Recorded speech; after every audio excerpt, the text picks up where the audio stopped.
Happy welcome to Anand academy of education. అందరికీ English నేర్చుకోవాలనే కోరిక ఉంటుంది. ఇంగ్లీష్ అనేది నేర్చుకోవాలంటే మెయిన్ లిజనింగ్, వినటము అండ్ స్పీకింగ్, మాట్లాడటం, ఈ రెండు చేసినప్పుడు మాత్రమే ఏ లాంగ్వేజ్ అయినా కానీ వస్తుంది. రాయటం, చదవటం ఇవన్నీ తర్వాత విషయం. ఫస్ట్ ఆఫ్ ఆల్ లిజనింగ్, వినాలి. చిన్నపిల్లలు ఉంటారు, చిన్నపిల్లలు వాళ్ళు ఏ గ్రామర్ ఏ భాష అయినా వాళ్ళు నేర్చుకుంటారు. తెలుగు నేర్పితే తెలుగు నేర్చుకుంటారు, ఇంగ్లీష్ నేర్పితే ఇంగ్లీష్ నేర్చుకుంటారు. అలాగే ఏ భాష అయినా కానీ వాళ్ళు నేర్చుకుంటారు. ఏ పుస్తకాలు చదవరు, చిన్నప్పుడు అమ్మ చెప్పేదే భాష. కాబట్టి ఏ భాష అయినా కానీ మనం ఫస్ట్ వినాలి, విన్నదాన్ని మనం మాట్లాడుతుండాలి. మాట్లాడుతున్నప్పుడు మాత్రమే వస్తుంది. ఇవి ఇప్పుడు నేను చెప్పేది ఇవన్నీ కూడా ఫోక్ టేల్స్, అన్నీ కూడా గ్రామ్య కథలు, అన్నీ కట్టుకథలు. ఇవి ఒకప్పుడు చిన్నప్పుడు మనకి నానమ్మలు, అమ్మమ్మలు, అవ్వలు, తాతలు వీళ్ళందరూ ఉండి చిన్నపిల్లలకి రకరకాల కథలు చెప్తుండే. అంటే నా వయసు వాళ్ళకి, నేను చిన్నప్పుడు ఉన్నప్పుడు కథలు చెప్తుండేవాళ్ళు. ఇప్పుడు తల్లిదండ్రులే ఉండట్లేదు, తల్లిదండ్రులే తీసుకుపోయి వృద్ధాశ్రమాలు చేర్పిస్తున్నారు. ఈ కథలు చెప్పినందువల్ల ఏంటంటే వాళ్ళలో ఒకలాంటి నీతి అనేది పెరుగుతుంది, న్యాయం పెరుగుతుంది. అన్నీ కూడా మోరల్ వాల్యూస్ అనేవి చిన్నప్పటి నుంచి అలవాడుతుంటాయి. చిన్నప్పుడు పేదరాశి పెద్ద కథలని, రకరకాల కథలన్నీ కూడా చెప్తుండేవాళ్ళు. ఇప్పుడు Ali Baba and the 40 thieves, Ali Baba and the 40 thieves, Ali Baba 40 దొంగలు అనే కథ. ఇది చాలా అందరూ తెలిసిన కథ, ఇప్పుడున్న పెద్దవాళ్ళు అందరికీ తెలిసిన కథే. కానీ చిన్నపిల్లలకి మీరు వినిపిస్తూ ఉంటే ఈ ఇంగ్లీషు వస్తున్నట్లుగా ఉంటుంది, ప్లస్ వీటి యొక్క నీతి కూడా తెలుస్తూ ఉంటుంది. ఆలీబాబా అండ్ ద 40 థీవ్స్, ఇది ఎప్పుడో 18వ శతాబ్దంలోనే ఇలాంటి కథలన్నీ కూడా వచ్చినాయి బయటికి. అవి మన మొత్తం వరల్డ్ వైడ్ కూడా ఈ కథలన్నీ తిరుగుతూనే ఉన్నాయి. ఈ లెక్చర్ నెంబర్ 1గా చెప్తున్నాను. ఫోక్ టేల్స్ అంటే గ్రామ్య కథలు, కట్టుకథలన్నీ కూడా. A long time ago in the land of Persia there lived a merchant. He had 2 sons, namely Alibaba and Qasim. Qasim, who was elder of the two, was greedy. He was married to the daughter of a rich merchant, becomes well-to-do and lived in a large house. Alibaba marries a poor woman and settles in the trade of a woodcutter. Though Alibaba and his wife were poor, they were very kind. But Qasim and his wife were very stingy and proud. They would not help poor Alibaba. They even did not care him, as Alibaba and his wife lived in a small hut. Alibaba rose early every morning and led his donkey into the forest to cut wood. In the evening, he would sell it in the marketplace and return home. That is how he earned a living. ఇవి చిన్నపిల్లలకి వినిపించండి. English వస్తుంటుంది, చిన్న చిన్న meanings కూడా తెలుస్తుంటాయి. English నేర్చుకోవాలి అనుకున్న వాళ్ళు కూడా వింటూ ఉంటుంటే ఇంగ్లీషు వస్తుంది, ఖచ్చితంగా వస్తుంది. ఏ లాంగ్ టైమ్ ఎగో, లాంగ్ టైం, చాలా రోజుల క్రితము, చాలా ఏళ్ల క్రితము. లాంగ్ ఎగో అని కూడా అంటుంటారు. Long ago, once upon A they lived a king. Long ago, చాలా రోజుల క్రితము, చాలా ఏళ్ల క్రితము. అలా ఏ లాంగ్ టైమ్ ఎగో, చాలా కాలం క్రితం. In the land of Persia, Persia అనే దేశంలో. పర్షియా అంటే ఇప్పుడు ఇరాన్ పర్షియా అంటారు. ఇప్పుడున్న ఇరాన్, మన ఇండియా, తర్వాత Pakistan, Afghanistan, Iran. In the land of Persia అంటే ఇరాన్ అనే దేశం. ఇప్పుడు దే లివ్డ్ ఏ మర్చెంట్, అక్కడ ఒక మర్చెంట్, వ్యాపారస్తుడు ఉండేవాడు. They lived a merchant. Long ago in the land of Persia they lived a merchant. Persia అనే దేశంలో చాలా రోజుల క్రితము, చాలా ఏళ్ల క్రితము ఒక వ్యాపారస్తుడు ఉండేవాడు. ఈ హ్యాడ్ టూ సన్స్ అతనికి ఇద్దరు కుమారులు ఉండేవాళ్ళు, ఇద్దరు కొడుకులు ఉన్నారు. Namely Ali Baba and Kasim. ఆ ఇద్దరు పేర్లు ఏంటంటే ఆలీబాబా ఒకడు, కాసిం అనేవాడు ఒకడు. Kasim who was elder, Kasim అనే అతను పెద్దతను. Of the two was greedy. ఆ ఇద్దరిలో పెద్దవాడైనటువంటి కాసిం వాజ్ గ్రీడీ, అత్యాసపరుడు, దురాశపరుడు. Kasim who was elder of the two was greedy. Kasim అనేవాడు పెద్దవాడైనటువంటి ఆ ఇద్దరు కొడుకుల్లో పెద్దవాడైన కాసిం అనేవాడు వాజ్ వెరీ గ్రీడీ, చాలా దురాశపరుడు, అత్యాసపరుడు. అంటే పర్షియా అనే దేశంలో ఒక వ్యాపారస్తుడు ఉండేవాడు, అతనికి ఇద్దరు కొడుకులు ఉన్నారు. ఆ ఇద్దరు కొడుకుల పేరు ఆలీబాబా కొడుకు పేరు కాసిం అనేవాడు ఒకటి పేరు. అంటే వాళ్ళిద్దరు అన్నలదమ్ములు. కాసిం అనేవాడు పెద్దవాడు, ఆలీబాబా చిన్నవాడు. కాసిం అనేవాడు ఇంకా గ్రీడీ, అత్యాసపరుడు, ఏది కావాలన్నా ఏది చూసినా తనకే కావాలనుకునేవాడు, దురాశపరుడు. He was married to the daughter of a rich merchant. He was married. Who was he? He was Kasim. Kasim was married. Kasim పెళ్లి చేసుకుంటాడు to the daughter of a rich merchant. ఒక పెద్ద వ్యాపారస్తుడైనటువంటి ధనికుడైనటువంటి వ్యాపారస్తుని కుమార్తెను చేసుకుంటాడు. ఎవరు? Kasim. Kasim was married to the daughter of a rich merchant. ధనవంతుడైనటువంటి వ్యాపారస్తుడు, గొప్ప ధనవంతుడు వ్యాపారస్తుని యొక్క కుమార్తెను కాసిం పెళ్లి చేసుకుంటాడు. అండ్ పెళ్లి చేసుకుని వెల్ టు డూ, జీవితంలో సెటిల్ అయిపోతాడు, గొప్ప ఆస్తిపరుడు అవుతాడు. And lived in a large house, ఒక పెద్ద ఇంట్లో నివసిస్తూ ఉంటాడు. కాసిం అనేవాడు, ఆలీబాబా, కాసింలు ఇద్దరు అన్నలదమ్ములు. వాళ్ళు కాసిం అనేవాడు పెద్దవాడు, కాసిం అనేవాడు అత్యాసపరుడు. వాడు ఒక పెద్ద మర్చెంట్ వ్యాపారస్తుని కూతుని పెళ్లి చేసుకొని ఒక ధనవంతుడైపోతాడు. ఒక పెద్ద ఇంట్లో వాళ్ళు కాపురం చేస్తుంటారు. Ali Baba marries a poor man. మరి ఆలీబాబా ఎవరిని చేసుకుంటాడు? ఏ పూర్ మ్యాన్, ఒక పేదరాలైనటువంటి స్త్రీని పెళ్లి చేసుకుంటాడు, ఒక పేదరాలైన అమ్మాయిని పెళ్లి చేసుకుంటాడు. And settles in the trade of a wood cutter. మరి ఒక పేదింటి అమ్మాయిని పెళ్లి చేసుకొని and settles in the trade of a wood cutter, కట్టెలు కొట్టే వృత్తిలో అతను సెటిల్ అయిపోతాడు. ఎవరు? ఆలీబాబా. కాసిమేమో ఒక పెద్దింటి అమ్మాయిని పెళ్లి చేసుకొని రాత్రి ధనవంతుడైపోతాడు. ఆలీబాబా ఏమో ఒక పేదింటి అమ్మాయిని పెళ్లి చేసుకొని అతని జీవనోపాధి కోసం కట్టెలు కొట్టుకునే వ్యాపారంలో స్థిరపడతాడు. In the trade of a wood cutter, కట్టెలు కొట్టుకునే వ్యాపారం. ట్రేడ్ అంటే వ్యాపారం కదా. Though Ali Baba and his wife are poor, అయినప్పటికీ Ali Baba and his wife are poor, వాళ్ళిద్దరూ ఆలీబాబా అతని యొక్క భార్య ఇద్దరు పేదవాళ్ళు అయినప్పటికీ దే వర్ వెరీ కైండ్, వాళ్ళు చాలా దయగలిగిన వాళ్ళు.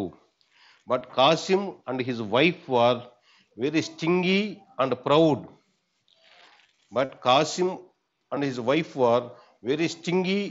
ప్రౌడ్. కానీ కాసిం భార్య ఎలాంటి వాళ్ళు అంటే వెరీ స్టింగీ, పరమలోభి అండ్ ప్రౌడ్, చాలా గర్వపోతులు, దురహంకారం కలిగిన వాళ్ళు, చాలా గర్విష్ఠులు. వాళ్ళు లోభితనంగా ఉంటారు, చాలా గర్విష్ఠులు కూడా. వాళ్ళు అహంకారం కలిగి ఉంటారు.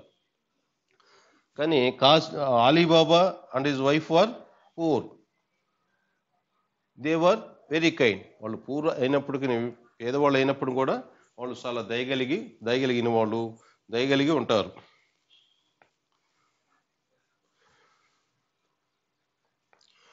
They would not help poor Ali Baba. మరి కాసిం భార్య ఇద్దరు ధనవంతురాలైన అమ్మాయిని చేసుకున్నాడు. కాసిము ధనవంతుడైపోయాడు. కానీ పేదవాడైనటువంటి తమ్ముడు ఆలీబాబాని వాళ్ళు అసలు లెక్క చేసేవాడు కాదు. They would not help. They అంటే ఎవరు? దే రిఫర్స్ టు ఎవరు? Kasim and his wife. ఆ కాసిం భార్య ఇద్దరు కూడా they would not help poor Ali Baba. వాళ్ళిద్దరు కూడా సొంత కానీ తమ్ముడికి సహాయం చేయడు. They would not help poor Ali Baba. పేదవాడైనటువంటి అలీబాబాకి కాసిం భార్య ఎవరు కూడా సహాయం చేయరు. They even did not care him as Ali Baba and his wife lived in a small hut. They even did not care him. సరే, సహాయం చేయకపోతే చేయకపోయారు. They even did not care him. అతన్ని లెక్క చేసేవాడు కూడా కాదు. యాజ్ అలీబాబా, ఎందుకంటే as Ali Baba and his wife lived in a small hut. ఒక చిన్న పూరి గుడిసెలు వాళ్ళు ఉంటుంటారు. ఇలా ఒక పెద్ద ఇంట్లో ఉంటున్నారు. కాసిం భార్య వాళ్ళు చాలా పెద్ద ఇంట్లో ఉంటున్నారు. కానీ అలీబాబా భార్య మాత్రం ఒక చిన్న ఇన్ ఏ స్మాల్ హట్, ఒక చిన్న పూరి గుడిసెలో, ఒక చిన్న ఇంటిలో ఉంటున్నందువలన వాళ్ళు కాసిము వాళ్ళ తమ్ముడు అసలు లెక్క చేసేవాడు కూడా కాదు. Ali Baba rose early every morning. Ali Baba rose early, ప్రతిరోజు Ali Baba rose early every morning, ప్రతిరోజు ఉదయాన్నే అలీబాబా లేచేవాడు. And led his donkey into the forest. అతను ఉదయాన్నే లేచి and led his donkey into the forest, ఉదయాన్నే లేచి డాంకీని, అతని యొక్క గాడిదను అడవిలోకి తోలుకొని పోయేవాడు. టు కట్ వుడ్, కట్టెలు కొట్టుకోవడానికి అడవిలోకి తన గాడితో పాటు వెళ్ళిపోయేవాడు. In the evening he would sell it. In the evening, ఆ కట్టెలు కొట్టుకొని ఆ కట్టెల మోపును తీసుకొచ్చి ఇన్ ద ఈవినింగ్, సాయంకాలం వేళ హీ వుడ్ సెల్ ఇట్, దాన్ని అమ్ముకొని ఇన్ ద మార్కెట్ ప్లేస్, ఎక్కడ మార్కెట్ ప్లేస్, సంత సెంటర్లో దాన్ని అమ్ముకొని అండ్ రిటర్న్ హోమ్, ఇంటికి తిరిగి వచ్చేవాడు.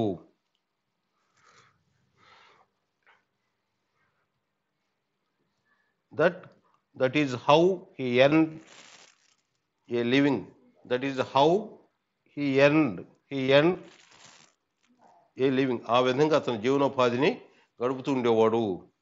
అతను జీవనోపాధికి కావాల్సిన డబ్బుని సంపాదించుకుంటూ ఉండేవాడు. ఎవరు? అలీబాబా. అంటే పర్షియా దేశంలో ఒక వ్యాపారస్తుడు ఉండేవాడు.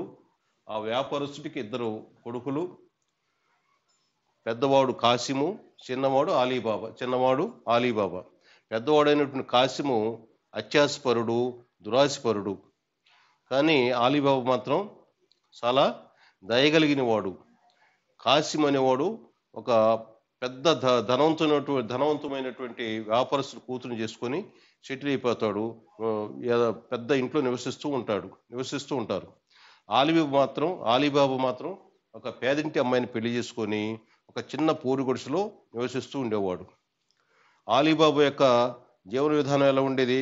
అలీబాబా ప్రతిరోజు ఉదయాన్నే లేచి తన గాడిదను తోలుకొని అడవిలోకి పోయి కట్టెలు కొట్టుకొని వచ్చి అవి అమ్ముకొని ఆ వచ్చిన డబ్బుతోటి అలీబాబా అతని భార్య కాపురం చేస్తుండేవాళ్ళు. ఆ వచ్చిన డబ్బుతోటి ఇంట్లో కావాల్సిన సరుకులన్నీ కూడా తెచ్చుకుంటూ ఉండేవాళ్ళు. అలీబాబా చిన్న గుడిసెలో ఉంటున్నందువల్ల సొంత అన్న అయినటువంటి కాసిము లెక్క చేసేవాడే కాదు. ఎవరిని? అలీబాబాని, వాళ్ళని.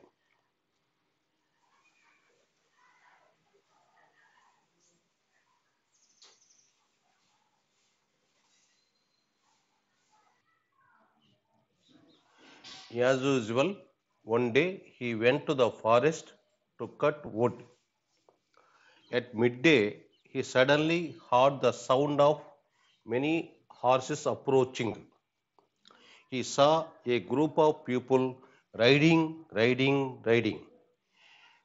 As the thunderous sound of hoof beats got closer and closer, Alibaba, sensing danger, quickly hid his donkey behind a large bush, climbed himself a tall tree and hid among its branches.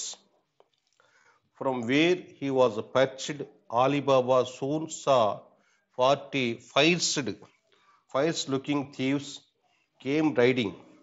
They were the thieves of Baghdad.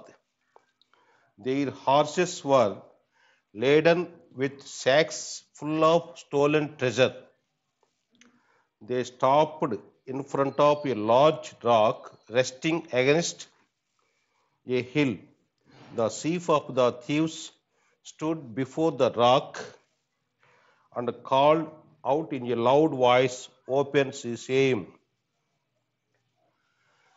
As usual, ఎప్పటిలాగానే one day ఒకరోజు he went to the forest. Ali Baba went to the forest. ఎప్పటిలాగానే అతని యొక్క దినచర్యలో భాగంగా ఒక రోజున Ali Baba went to the forest, అడవికి వెళ్ళాడు. టు కట్ వుడ్, కట్టెలు కొట్టుకోవటానికి అడవికి వెళ్తాడు. At mid day he suddenly heard the sound of many horses approaching. At mid day మధ్యాహ్నం అయ్యేసరికి అంటే మిట్ట మధ్యాహ్నం, ఈ సడన్లీ హార్డ్ అకస్మాత్తుగా ఒక శబ్దాన్ని వింటాడు. The sound of many horses approaching. చాలా గుర్రాలు అతని సమీపానికి రావటం వస్తుంటాయి. ఆ శబ్దాలని అతను వింటాడు. ఈ సా ఏ గ్రూప్ ఆఫ్ పీపుల్ రైడింగ్. చాలా మంది మనుషులు, చాలా మంది గుర్రపు స్వారీ చేసుకుంటూ వస్తూ ఉంటారు. As a thunderous sound of hoof beats. Thunderous sound, భయంకరమైన శబ్దం, పెద్ద శబ్దం, ఒక పెద్ద ఉరుము వచ్చినట్టుగా. As a thunderous sound of hoof beats, కాలి గిట్టల sound got closer and closer. ఆ కాలి గిట్టల శబ్దం ఇతని దగ్గరగా వస్తూ ఉంటుంది. Alibaba sensing danger. అలీబాబా ఏదో ప్రమాదం ముంచుకొస్తుందని చెప్పి అనుకుంటాడు. మనసు అనుకొని quickly hide his donkey behind a large bush. వెంటనే ఒక పెద్ద పొద సాటున తన యొక్క గాడిదని దాచిపెడతాడు. Climbed himself a tall tree. అతను ఏం చేస్తాడు? ఒక పెద్ద చెట్టు ఎక్కుతాడు. And hide among its branches. ఆ చెట్ల కొమ్మల మధ్య దాక్కుంటాడు. From where he was పర్చ్డ్.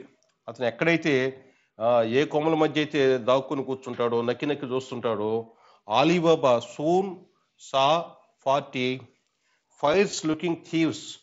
అక్కడ కొమ్మల మధ్య కూర్చొని అలీబాబా నక్కి చూస్తుంటాడు కదా. ఫైర్స్ లుకింగ్ థీవ్స్, ఒక 40 మంది భయంకరమైన దొంగలు. వాళ్ళు చూడటానికి చాలా భయంకరంగా ఉంటారు. ముఖం మీద కత్తి ఘాట్లతో ఉంటుంటారు కదా దొంగలంటే, అలా. లుకింగ్ థీవ్స్ కేమ్ రైడింగ్, స్వారీ చేసుకుంటూ ఆ 40 మంది దొంగలు దగ్గరకు వస్తారు. They were the thieves of Baghdad. వాళ్ళంతా కూడా బాగ్దాద్ గజ దొంగలు, బాగ్దాద్ అంటే it is capital of Iraq. Baghdad అనేది క్యాపిటల్ ఆఫ్ ఇరాక్. వాళ్ళంతా కూడా ఇరాక్ యొక్క దొంగలు, వాళ్ళు బాగ్దాద్ దొంగలు. Their horses were laden with socks of full of stolen treasure. వాళ్ళు సొమ్మును లూటీ చేస్తారు కదా, వాటి దేర్ హార్సెస్, వాళ్ళ గుర్రాలన్నీ కూడా లేడెన్, మొయ్యలేక ఆ గోతపు సంచుల్లో దొంగిలించిన సొమ్ముని ఆ గుర్రాల మీద పెడతారు. They stopped in front of a large rock resting against a hill. వాళ్ళంతా కూడా వచ్చి ఒక చోట ఆగుతారు. ఎక్కడ? In front of a large rock, ఒక పెద్ద కొండ సాటున ఒక పెద్ద రాయి దగ్గర ఆగుతారు. రెస్టింగ్ అగెనిస్ట్ ఏ హిల్, ఒక కొండ ఎదుర్కొన్నటువంటి ఒక పెద్ద రాయి దగ్గర వాళ్ళు ఆగుతారు. The chief of the thieves, ఆ దొంగల నాయకుడు, the chief of the thieves, ఆ దొంగల నాయకుడు, ముఖ్యుడు ఎవరైతే ఉంటారో వాడు. స్టుడ్ బిఫోర్ ద రాక్, ఆ రాయి ఎదురుగా నిల్చొని, and called out in a loud voice, పెద్దగా అరుస్తాడు. ఓపెన్స్ సేమ్, ఓ ద్వారమా తెరుచుకో, అని పెద్దగా అరుస్తాడు. ఇవి అలీబాబా అండ్ ద 40 థీవ్స్. ఇది చాలా చాలా ఇంట్రెస్టింగ్ స్టోరీస్. ఇవన్నీ కూడా పిల్లలకి వినిపించండి. ఎవ్రీ సెంటెన్స్ టు సెంటెన్స్ నేను తెలుగు అర్థం చెప్తూ ఉంటుంటాను. ప్లస్ ఇందులో వొకాబులరీ కూడా తెలుస్తుంటుంది. పిల్లలకి వినిపించడం చాలా మంచిది. ఇవన్నీ కూడా ఒకప్పుడు పేదరాశి పెద్దమ్మ కథలని, ఇలాంటి కథలన్నీ కూడా చిన్నప్పుడు చెప్తుండేవాళ్ళు. ఇప్పుడు ఈ రోజుల్లో ఆ కథలన్నీ కూడా లేవు. ఇలాంటి ఇన్నందువల్ల ఇటు ఇంగ్లీషు వస్తుంటుంది, ప్లస్ ఇవన్నీ కూడా ఎంతో కొంత నీతి అనేది వాళ్ళకి తెలుస్తూ ఉంటుంది.